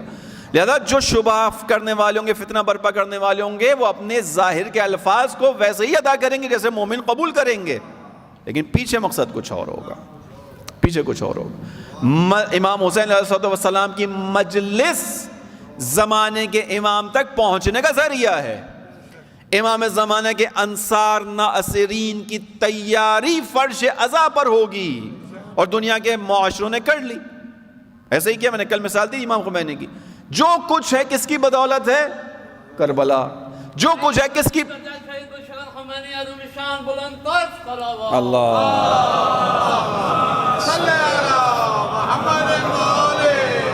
جو کچھ ہے کس وجہ سے؟ امام حسین کی مجلس کی وجہ سے۔ یہی کہا نا انہوں نے، یعنی اب جو کچھ ہے فقط وہ انقلاب جو شاہ کا بھاگنا نہیں، اس کے بعد سے لے کر آج تک 40 سال 43 سال ہو گئے، ان 43 سالوں میں اس ایران کی عزت و عظمت کو دیکھ لیجئے، کہاں پہ ہے اس وقت وہ؟ دنیا کے اسلامی ممالک میں اگر واحد اسلامی ملک جو عزت کے ساتھ کھڑا ہوا ہے وہ کون سا ہے؟ سب کو نظر آنا شروع ہو گیا ہے یا نہیں ہے؟ ان تمام چیزوں کے پیچھے جتنی ترقی ہے، جتنا جو کچھ ہے، اس کے پیچھے کیا ہے؟ امام خمینی کہتے ہیں انقلاب کے پیچھے کون ہے؟ امام حسین ہے۔ ٹھیک ہے، یہ طاقت ہے آپ کی۔ یہ طاقت فقط امام خمینی نے سمجھی یا دشمن نے بھی سمجھی؟ کیا خیال ہے آپ کا؟ اس طاقت کو، اس اصول کو، اس حقیقت کو فقط امام خمینی سمجھ پائے یا دشمن بھی سمجھ پایا؟ دشمن بھی سمجھ پایا۔ اور جب دشمن سمجھ پایا تو آیا اس حقیقت کے سامنے تسلیم ہو کر بیٹھ گیا یا اس نے اسی کے مطابق سازشوں کو پنپنا شروع کیا؟ کیا کیا؟ کیا فیصلہ ہے آپ کا؟ شیطان کب تک شیطنت کرے گا؟ شیطان کسی خاص موقعوں پہ شیطنت کرتا ہے یا کوئی ایک لمحہ بھی نہیں ہوتا جو اپنی شیطنت سے باز آئے؟ قرآن کی آیات کے مطابق کیا ہے؟ شیطان کی تعریف کیا ہے آپ کے سامنے؟ شیطان تعریف کے قابل ہے؟ ہاں ہے۔ کیوں؟ میں اور آپ تھک جاتے ہیں، وہ بدبخت تھکتا نہیں کبھی، ہے یا نہیں ہے؟ ہمارا کوئی ایک حربہ، ہماری کوئی ایک پلاننگ کام نہ کرے، مایوس ہو جاتے ہیں، وہ مایوس نہیں ہوتا۔ ایک راستے سے اپنی کام کو نہ کر پائے تو راستہ بدلتا ہے، کرتا ہے کہ نہیں کرتا؟ ایک چال کامیاب نہ ہو تو تھک کر نہیں بیٹھتا، سست نہیں ہوتا، چال کو بدل دیتا ہے۔ تو اس اعتبار سے قابل تعریف ہے یا نہیں ہے؟ وہ شیطان قابل تعریف ہے، سیکھنا چاہیے۔ ہماری کیوں کہہ رہا ہوں؟ اس لیے کہ ہماری مسلسل جنگ کس کے ساتھ ہے؟ اسی کے ساتھ ہے، اسی کے ساتھ ہے۔ تو جب اس کے ساتھ ہے تو قرآن میں خداوند عالم نے کہا ان الشیطان لکم عدو، اے مومنو شیطان تمہارا دشمن ہے، فاتخذہ عدوا، تم بھی اس سے دشمنی کرو۔ اب دشمن کا لڑائی لڑنے کا طریقہ یہی ہوتا ہے کہ جو آپ کے مقابلے پہ دشمن ہو آپ اس کی صلاحیت اور قوت کو پہلے پہچانیں تاکہ مقابلہ کر سکیں۔ آپ کو دشمن کی صلاحیت اور طاقت کا ہی نہیں پتا، مقابلہ کیسے کریں گے؟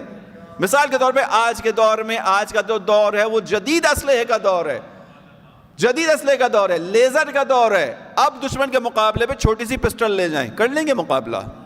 نہیں کر پائیں گے، خلاف عقل ہے یہ کام۔ ڈھال لے جائیں اپنے ساتھ، کر لیں گے مقابلہ؟ نہیں کر پائیں گے، لیزر کا مقابلہ ہے، لیزر سے لڑنا ہے۔ اب دشمن کی طاقت کو پہچانیں گے، اسلحے کو پہچانیں گے تو پھر اس کے مطابق کام کروائیں گے۔ شیطان کو پہچاننا ضروری ہے، شیطان کو، اس لیے خدا کہہ رہا ہے پہچانو، فاتخذہ عدوا سے کیا مراد ہے؟ پہچانو، اس کی چالوں کو سمجھو۔ عزیزوں میں عرض کر رہا ہوں آپ کے سامنے، شیطان شناسی ایک ایسا موضوع ہے کہ جس پہ اشرا پڑھا جا سکتا ہے، اور پڑھنا چاہیے، پڑھنا چاہیے تاکہ ہم ابلیس والے شیطان کو پہچانیں تو پھر انسانی شکل میں جو اس کے نمائندے انہیں پہچان سکیں۔ درود پڑھیں سب مل کے محمد والے محمد۔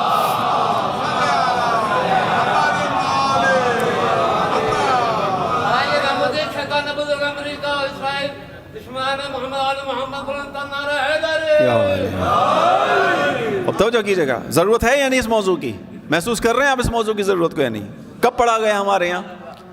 کس ممبر سے آپ نے سنا اس موضوع کو؟ کیوں نہیں پڑھنے والا پڑھتا؟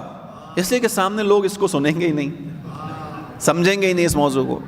عزیزوں حالانکہ انتہائی اہم موضوع ہے، انتہائی اہم موضوع ہے۔ میں اور آپ جو آئیں جنگ لڑنے ہیں اس دنیا میں، خدا کہہ رہا ہے میں نے تمہیں جنگ لڑنے بھیجا ہے بھائی، خدا کہہ رہا ہے میں تمہیں اس جنگ کے لیے بھیجا ہے اس دنیا میں، تم اس جنگ کو لڑ کر آؤ، کامیاب ہو کر آؤ۔ لڑو گے کیسے تک پہچانو گے نہیں؟ اور چونکہ وہ شیطان ہے وہ چہرہ بدل کر آتا ہے، وہ من الجنت والناس ہے، وہ انویزیبل بھی ہے ویزیبل بھی، نظر نہیں آنے والا بھی ہے اور نظر آنے والا بھی ہے، جس پر ابھی نعرہ لگا میں نے بیان کیا۔ امام خمینی کا احسان ہے کہ انہوں نے انسانوں میں جو شیطان تھا اس کا مصداق دکھایا، کہا جو شیطان ہے، جو سب سے بڑا شیطان ہے وہ امریکہ ہے۔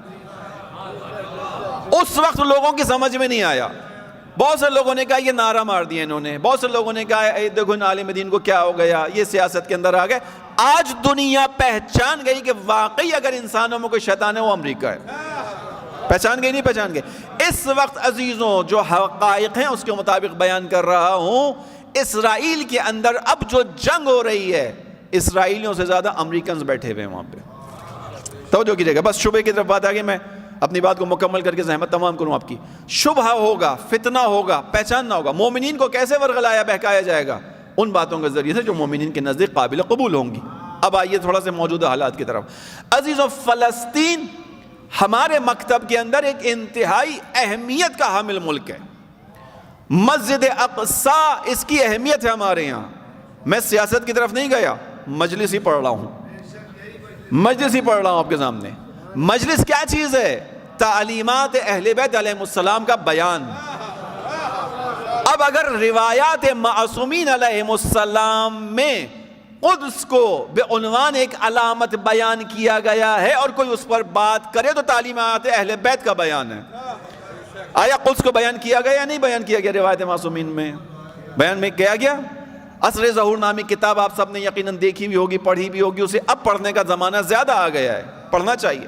اسی کے اندر جو علامات ہیں ان کے اندر بیان کیا گیا کہ ایک لشکر نکلے گا جو کہاں نکل کر پہنچے گا؟ بیت المقدس پہ پہنچے گا۔ بیت المقدس پر جب پہنچے گا تو کیا ہوگا؟ وہ جگہ ہے کہ جہاں امامت اور نبوت ایک ساتھ جمع ہوگی۔ لسان معصوم نے بیان کیا ہے، جب لسان معصوم بیان کر رہی ہے اس جگہ کی اہمیت کہ وہاں امامت اور نبوت ایک ساتھ جمع ہوں گے اور حق کے معرکہ کا کمال وہاں پر ہوگا، تو زمین کی اہمیت میرے اور آپ کے نزدیک ہے یا نہیں ہے؟ ہے۔ یہیں سے امام خمینی کی طرف دوبارہ پلٹی ہے۔ خدا درود و برکات نازل فرمائے ان کی روح اقدس کے اوپر، کہ جنہوں نے انقلاب برپا کرنے کے بعد مومنوں کو ایک نعرہ یعنی روڈ میپ دیا تھا۔ انہوں نے کہا تھا کہ راہ قدس از کربلا می گزرت، ہم نے انقلاب کر لیا، شہنشاہ ایران کا خاتمہ کر کے ابھی پہلا مرحلہ طے کیا، یہ اختتام نہیں ہے۔ ہمارا اصل ہدف کیا ہے؟ ہمارا اصل ہدف قدس کو ناپاک وجود سے، اسرائیل سے آزاد کروانا ہے تاکہ ہمارے امام کے آنے کا زمینہ فراہم ہو سکے. یہ امام نے اس وقت کہی تھی، یہ بات اس وقت کہی تھی. امام کی نگاہ کیوں قدس پر تھی؟ وہ قدس وہ کنجی ہے کہ جس کے اوپر امام زمانہ کا ظہور موقوف ہے. جب دنیا اس طرف رخ کرے گی، آئے گی اس طرف، تو امام نے کہاں آنا ہے؟ قدس میں آنا ہے. توجہ کیجئے گا، یہ 40-45 سال پہلے کی بات ہے. توجہ کیجئے گا، بس قدس کی اہمیت ہے.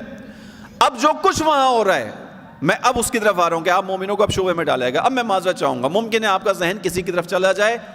میں نام لیے بغیر بات کر رہا ہوں، مجھے نظریے سے بات کرنی ہے، شخصیت سے بات نہیں کر رہا، نظریے کی بات کر رہا ہوں. آئیے، اب فتنوں کا دور ہے عزیزوں. فتنہ اپنے آپ کو سنبھالنے کا ٹائم ہے، اپنے آپ کو سمجھنے کا ٹائم ہے. توجہ رکھیے گا.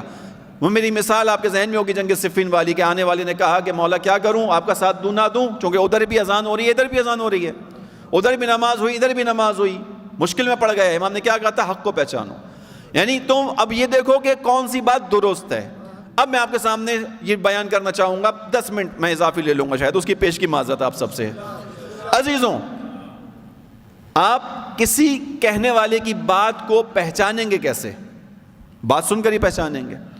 ٹھیک، وہ دور ہے اس وقت کہ آپ اب اپنے ہاتھوں کو کھڑا کر کے یہ نہیں کہہ سکتے کہ ہمیں حق سمجھ میں نہیں آ رہا. چھٹے امام سے پہلے ایک جملے کو بیان کر دوں. امام کے زمانے میں جب امام نے حالات کی سختی کو بیان کیا تو صحابی امام کے ساتھ بیٹھے ہوئے تھے خیمے کے اندر. کہا مولا اتنا زمانہ خراب ہوگا، اتنے حالات شدید ہوں گے؟ امام نے کہا ہاں اتنے حالات شدید ہوں گے کہ مجھے اس وقت کے زمانے کے مومنوں کے ایمان کی فکر ہے. چھٹا امام میرے اور آپ کے ایمان کی فکر کر رہا ہے. شدت حالات کو امام نے بیان کیا. اکثر لوگ اعتقاد سے ہٹ جائیں گے، اکثر لوگ امامت سے پیچھے ہٹ جائیں گے. ایک معنی یہ کہ امام کو بھول جائیں گے، امام کی یاد کو ذہن سے نکال دیں گے، سوچیں گے جب ہوگا ضرور تو ہوگا، دیکھا جائے گا. ٹھیک، امام نے سب بیان کیا. اصحاب امام کو فکر لاحق ہوئی. کس کی؟ میری اور آپ کی. اصحاب امام کو فکر لاحق ہوئی، میری اور آپ کی. مولا کیا کریں گے مومنین اس وقت؟ آپ اتنے شدید حالات بیان کر رہے ہیں. امام نے کہا ہاں ذرا یہ جو خیمے کا پردہ ہے اس کو ہٹاؤ. خیمے کا پردہ ہٹا. سامنے سورج چمک رہا تھا. امام نے اپنے اسی صحابی سے جس نے کہا مولا کیا کریں گے مومنین اس وقت، امام نے کہا سامنے کیا ہے؟ اس شخص نے کہا مولا سورج ہے. امام نے کہا تمہیں کوئی شک ہے اس کے بارے میں کہ سورج ہے؟ کہا مولا پوری آب و تاب کے ساتھ چمک رہا ہے، حرارت ہے، روشنی ہے، حرارت ہے اس کے اندر، نظر آ رہا ہے سورج. امام نے کہا کوئی شک ہے کہ سورج ہے؟ کہا نہیں مولا کوئی شک نہیں ہے، سورج ہے، نظر آ رہا ہے. امام نے کہا کہ اس وقت بھی، ان شدت کے والے حالات میں بھی، جو حق تک پہنچنا چاہے گا اس کو حق بالکل ایسے نظر آئے گا جیسے تمہیں سورج نظر آ رہا ہے. جو حق تک پہنچنا چاہے گا اس کے لیے کوئی مشکل نہیں ہے، حق ایسے ہی نظر آئے گا جیسے یہ سورج نظر آ رہا ہے. توجہ کیجئے گا، توجہ کیجئے گا. بس وہ زمانہ ہے شبہات ہیں، لیکن جو حق تک پہنچنے اللہ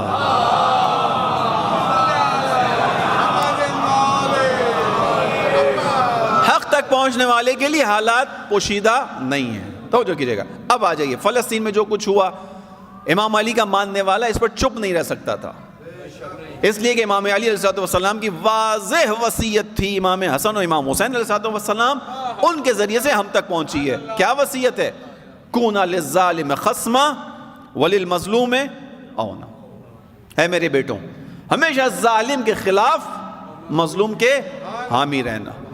اس جملے میں کوئی مجھے نکال کے دکھائے کہ مولا نے یہ کہا ہو کہ ہمیشہ اس مظلوم کی حمایت کرنا جو تمہارے مکتب سے تعلق رکھتا ہو.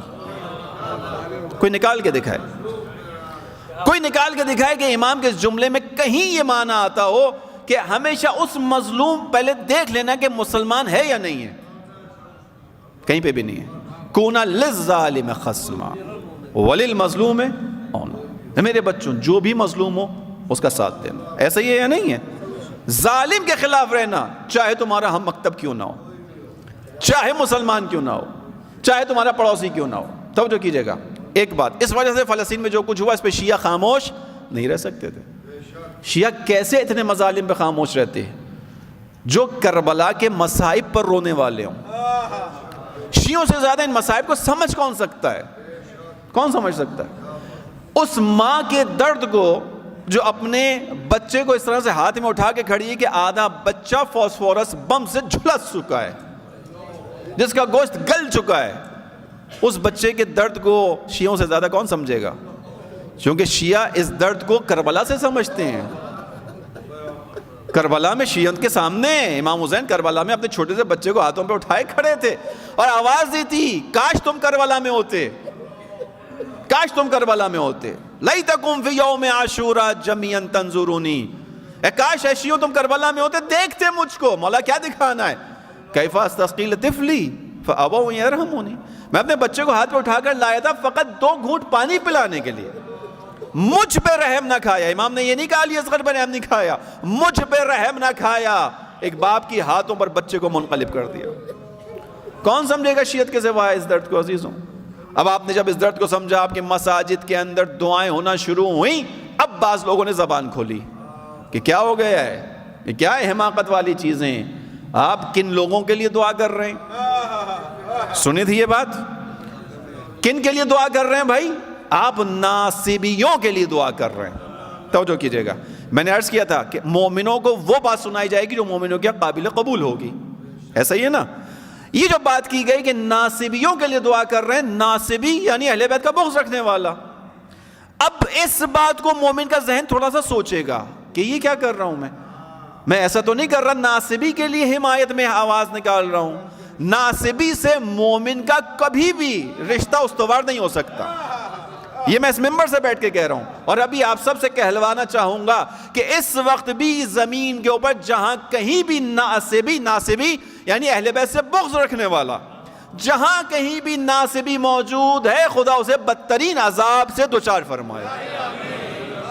ہم سب کا عقیدہ ہے یہ، ہم سب کا عقیدہ ہے. لیکن آپ کو ایک بات سکھائی گئی، مت کہو فلسطینیوں کی مدد کرو، ان کے لیے دعا نہ کرو، ان کے لیے فاتحہ نہ پڑھو، چونکہ ناصبی ہیں. ناصبی کی تعریف کیا ہے بھائی؟ ناصبی کی تعریف ہے جو اہل بیت سے بغض رکھتا ہے. توجہ کیجئے گا، جو اہل بیت علیہ السلام سے بغض رکھتا ہے، اہل بیت علیہ السلام سے دشمنی رکھتا ہے، اہل بیت کے شیعوں سے نہیں. جس کو امام علی قابل قبول نہیں ہے، امام حسن جس کے لیے قابل قبول نہیں ہے، وہ ناصبی ہے. توجہ کیجئے گا، ممکن ہے کوئی شیعوں کے بعض اعمال و کردار کی وجہ سے شیعوں سے خائف ہو، مگر اہل بیت کی محبت رکھتا ہو، یہ ناصبی نہیں ہوگا. ناصبی کون ہے؟ جو اہل بیت سے بغض رکھتا ہے، امام علی سے بغض رکھتا ہے، عداوت رکھتا ہے، یعنی اس کا بس چلے تو ان کے ساتھ جو کر سکتا ہو کر جائے، یہ ناصبی ہے. آپ نے بڑے آرام سے کہہ دیا کہ فلسطین میں رہنے والے ناصبی ہیں. پہلے تو اس چیز کو آپ ثابت کیجئے، پہلے تو آپ اس کو ثابت کیجئے ایسا ہے یا نہیں ہے. اگر کسی زمانے میں وہاں پر ناصبیت کا عروج تھا، انصاف کی نگاہ سے دیکھی آج وہاں پر ناصبیت ہے یا نہیں ہے. میں نے مظلومیت کی بات ہٹا دی چونکہ انہوں نے جو روایت پڑھی اس کے اندر مظلومیت کا تذکرہ تھا. خوب غور سے سنیے گا، میں نے اضافی ٹائم کی آپ سے معذرت کر لی، پہلے ہی بات یہاں تک پہنچی ہے، شبہات پر بات کر رہا ہوں. فیصلہ آپ کریں گے، میری بھی بات ایک بات ہے اور جس نے یہ بات کی اس کی بھی بات ایک بات ہے. فیصلہ آپ نے کرنا ہے کہ کس کی بات درست ہے. یہ امتحان آپ کا ہے، یہ امتحان کی گھڑی سے آپ گزر رہے ہیں. کس کی بات صحیح ہے آپ فیصلہ کیجئے ائمہ کی تعلیمات کے سائے میں. توجہ کیجئے گا، توجہ کیجئے گا. بس آخری چند نکات عزیزوں، اگر کسی زمانے میں اس سرزمین کے اوپر ناصبی رہتے تھے تو اس وقت آیا وہ ناصبی ہیں یا نہیں، یہ دیکھ لیجئے. میں نے عرض کیا آپ کے سامنے، ناصبی کون ہے؟ جو اہل بیت سے بغض رکھتا ہے، جس کو امام حسن قابل قبول نہیں ہے، امام حسین قابل قبول نہیں ہے، جس کو رسول اللہ قابل قبول نہیں ہے. اس وقت جو حماس لڑ رہی ہے، اس حماس کی تاریخ میں جا کر دیکھ لیجئے. اس حماس کا اس وقت دفاعی طور پر جو کیمپ ہے وہ کیمپ کون سا ہے؟ حماس اس وقت کس کیمپ میں کھڑی ہے یہ دیکھیے آپ. حماس کس کیمپ میں کھڑے ہو کر کس کی بات کر رہی ہے کہ ہمارا ساتھ دینے والے کون ہیں؟ 2-4 کی بات کر رہا ہوں. حماس اس وقت کس کیمپ میں ہے؟ سعودیہ، قطر، اسرائیل، انگلستان، امریکہ. کیا کہہ رہے ہیں حماسی جن کو آپ ناصبی کہہ رہے ہیں؟ وہ کہتے ہیں اگر اس وقت ہماری کوئی مدد کر رہا ہے اور ہم ان کی مدد اور تعاون سے آگے بڑھ رہے ہیں تو فقط ایران اور حزب اللہ ہے. ایران اور حزب اللہ یعنی علی نہیں، علی کا ماننے والا شیعہ، علی نہیں، علی کے راستے پر چلنے والا شیعہ. حماس واضح طور پر کہہ رہی ہے کہ اگر آج ہم کسی کی وجہ سے اسرائیل کا مقابلہ کرنے کے قابل بنے ہیں تو وہ علی کے ماننے والوں کی وجہ سے بنے ہیں. یعنی حماس اب فقط اہل بیت علیہ السلام سے عقیدت و محبت نہیں، اہل بیت کے راستے پر چلنے والوں کی محب بن گئی ہے، علی کے راستے پہ چلنے والوں کے کیمپ میں کھڑی ہے۔ تو جو علی کے ساتھ چلنے والوں کے ساتھ کھڑے ہوں وہ ناصبی ہوں گے یا محب اہل بیت ہوں گے؟ عقل کی بات ہے یا نہیں ہے؟ میں نے بھی اپنی بات آپ کے سامنے رکھ دی، طالب علمانہ انداز میں اس سے اچھا نہیں بیان کر سکتا تھا، انہوں نے بھی بات کر دی۔ آپ فیصلہ کر لیجئے گا، جس کی دلیل آپ کو اپیل کرے مان لیجئے، قیامت میں جواب خود دیجئے گا، قیامت میں جواب خود دینا ہے۔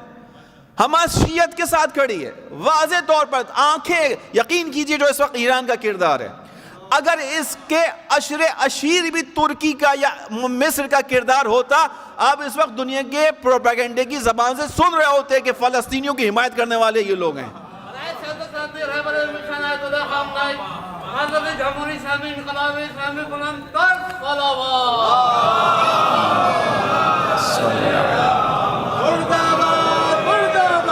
امریکہ مرد آباد، مرد آباد، مرد آباد، امریکہ، نعرہ حیدری، نعرہ حیدری، نعرہ سلام،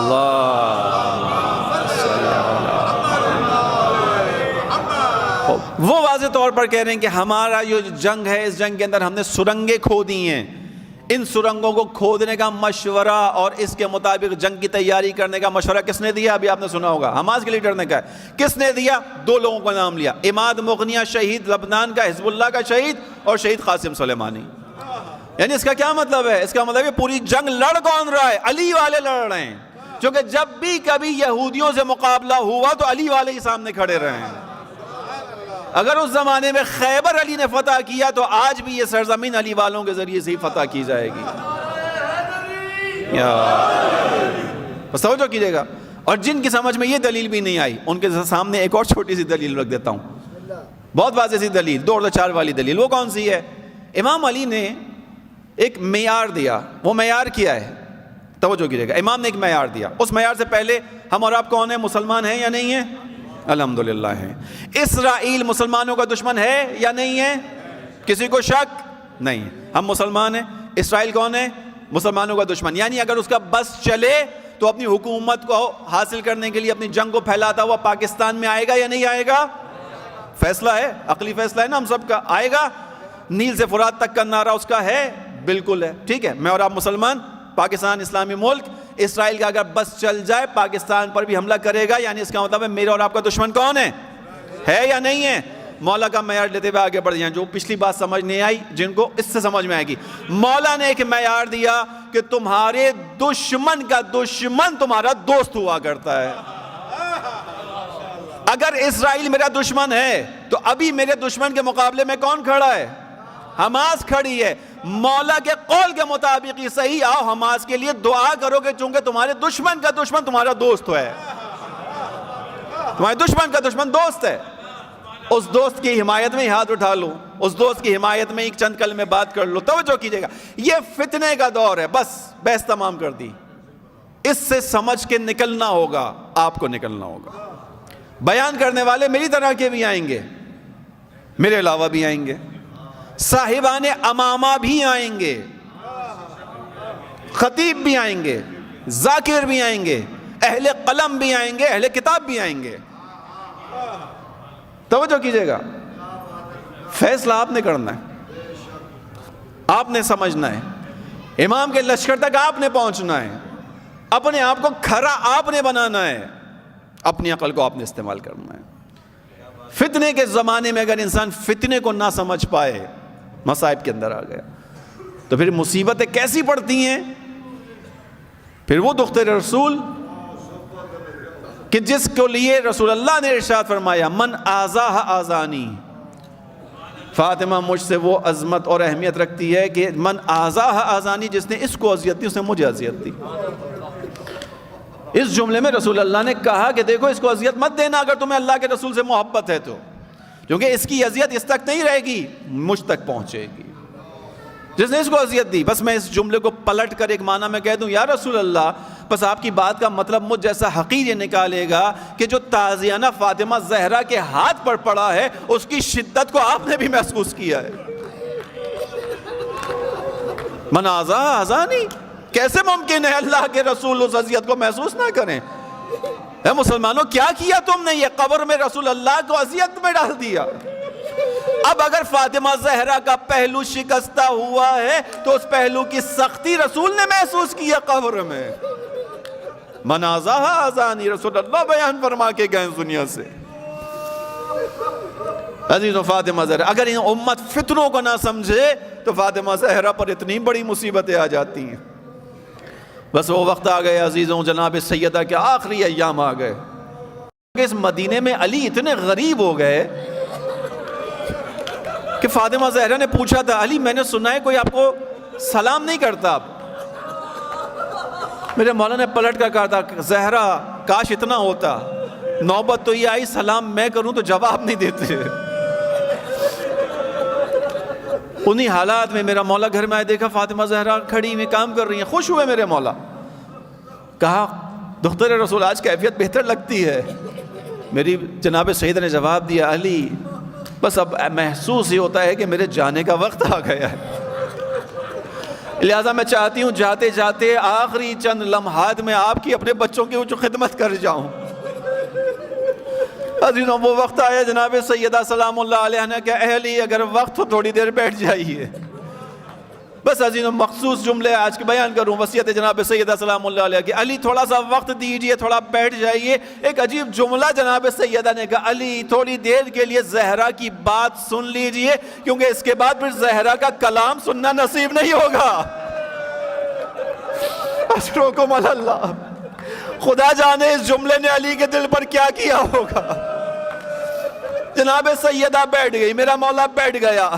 امام علی سے جناب سیدہ نے وصیت شروع کی، اے علی میری پہلی بات تو یہ ہے، اے علی میں آپ کے گھر میں آئی تھی، اگر اس گھر میں مجھ سے کوئی کوتاہی سرزد ہوئی ہو تو علی مجھ سے درگزر کیجئے گا، میری شکایت نہ کیجئے گا. علی تڑپ گئے. فاطمہ زہرا، آیت تطہیر آپ کے بارے میں نازل ہوئی، آپ سے غلطی کا تصور بھی نہیں ہو سکتا. ہاں علی نادار تھا، علی کے گھر میں کبھی کھانے کو میسر تھا کبھی نہیں تھا، آپ نے فاقوں میں زندگی گزاری ہے. اے فاطمہ، علی کی غربت کی شکایت بابا سے نہ کیجئے گا. بس عزیزوں، یہ جملوں کا رد و بدل ہوا. جناب زہرا نے کہا، اے علی میری اگلی وصیتیں بھی سن لیجئے. اے علی میرے مرنے کے بعد آپ خود مجھے غسل دیجئے گا، علی خود ہی مجھے کفن پہنائیے گا، علی خود ہی مجھے قبر میں اتاریے گا، علی میری قبر کو بند کرنے کے بعد سرہانے بیٹھ جائیے گا، ارے میری قبر پر قرآن کی تلاوت کیجئے گا. بس آخری جملہ. پھر میری بیوی نے کہا، اے علی لا تنسانی بعد مماتی، علی میرے مرنے کے بعد مجھے بھول مت جائیے گا، ارے میری قبر پر آتے رہیے گا. میں ایک جملہ عرض کروں بی بی کی شان میں، اے جناب سیدہ، علی بھلا کیسے ممکن ہے آپ کو بھول جائیں گے؟ ارے علی کا آپ کے سوا غمخوار کوئی نہیں ہے. اب اپنے انداز میں بیان کروں، شاید میری بیوی یہ بیان کر رہی ہو، علی آپ کے بعد آپ کی مصیبتوں کو سننے والا کون ہوگا؟ ابھی تو آپ آتے تھے اپنے غموں کو مجھ سے بیان کرتے تھے، اب میرے بعد غموں کو کس سے بیان کریں گے ہم؟ مگر میں یہ جانتی ہوں، ارے بیٹیوں کو باپ سے بڑی محبت ہوتی ہے، بیٹیاں باپ کے غم کو سمجھ لیتی ہیں.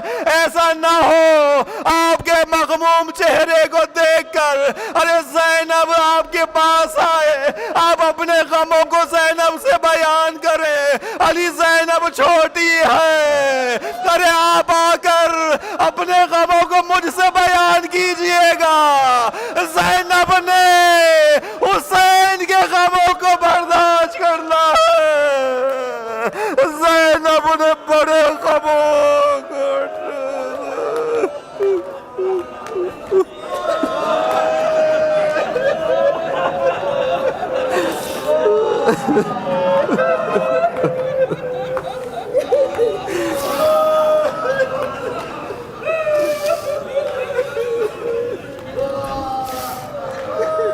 فسيعلم الذين ظلموا أي منقلب ينقلبون ألا لعنة الله على القوم الظالمين اللهم لعن أول ظالم ظلم حق محمد وآل محمد وآخر تابع له على ذلك اللهم لعنهم جميعا